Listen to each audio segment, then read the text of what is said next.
standing here with Ninth Wonder, who's here at the University of Pennsylvania in Philadelphia. What brings you here today? Had a lecture on my film, The Hip Hop Fellow, directed by Kenneth Price. This is actually my second time at UPenn. The first time was at the same type of event. It was for the movie The Wonder Years, which was also directed by Kenneth Price, and a question and answer afterwards. They put Abbey Road and Sgt. Pepper's and Pet Sounds and all of these great 13th Floor and all these great rock albums is the greatest of all time. That's willing, and I feel it. And I understand, as a musician, I understand that, but Takes a Nation of means as much to me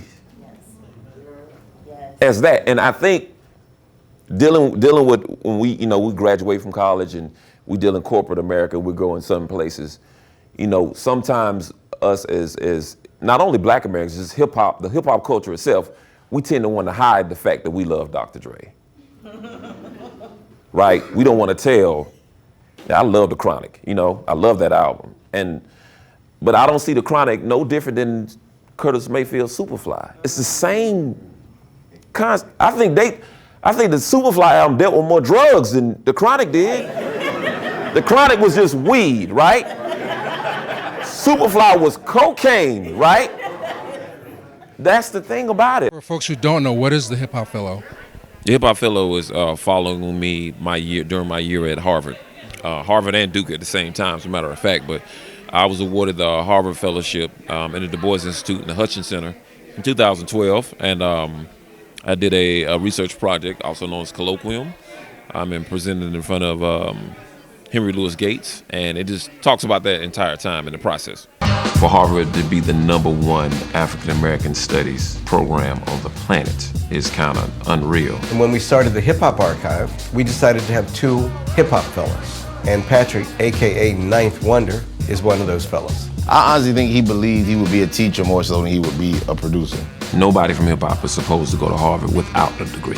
What is a standard classic hip hop album? Because we are going to decide that list. Watching the movie, I can't help but be reminded of the Biggie Smalls quote, "Never thought that hip hop would take it this far." Right. Like, I've seen the movie twice. Like, at home, it took me like 4 hours to watch the movie because I was pausing it every 5 seconds to like Shazam the samples and all this stuff. I mean, it's so layered and so in depth. What do you hope people take away from the film? Just understand the genius of the culture. I don't think the genius of the culture is represented as much as it needs to be. I don't think a genius of any culture is represented that much on TV as it needs to be. But just representing the genius of the culture, man, and showing it actually what we can do and what hip hop was built upon. We just have a problem with being first. And in HBCUs, it happens every time. When it comes to our culture. I teach at Duke as well. There's a Spike Lee class. There's a class on The Wire. There's a Michael Jackson class. You know what I mean? When you go to Black schools, we still talking about Beethoven, and we still talking about Brahms, and we still talking about Bach, and that's fine. Why we ain't talking about Stevie? Why are we not talking about Stevie? Like, I don't want to wait for Stevie to die for us to start talking about Stevie. That's just what it is. That's 100%. And so that's, you know what I mean? Like, we need to start studying our people. We need to study the fact that Stevie didn't have surround sound. He was creating surround sound. So what he did was, he put microphones and sung like this. For folks who weren't here tonight, where might they have a chance to catch up with the Hip Hop Fellow? You can download and watch the Hip Hop Fellow on thehiphopfellow.com. And that's where both of my movies live at that site, The Wonder Years and the Hip Hop Fellow. So, right on. Well, I definitely recommend you download it because you're gonna want to watch it like over and over, and like find out like where the Wu-Tang sample came from. Right. We take something that may be scraps and turn them into jewels. Well, hip-hop studies is gonna go a lot further than where it is now because being that it's not even 50 years old, it's still a young genre. As a culture, cultures grow and grow and grow to where hundreds of years from now it's gonna be even bigger than where it is now. To have it at every institution where a kid can go in and learn about the cultural history of it. Not how to get a deal, not how to made beats or anything, just to learn how it impacts them and how it can impact the future.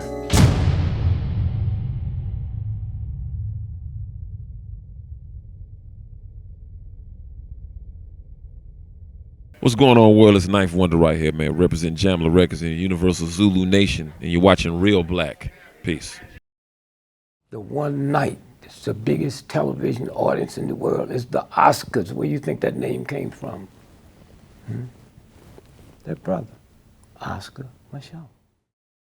When you watch movies, you may get some militancy, some so-called blackness, but overall, what you're going to get green lighted and the gatekeepers are going to let come through are those motion pictures which perpetuate the status quo.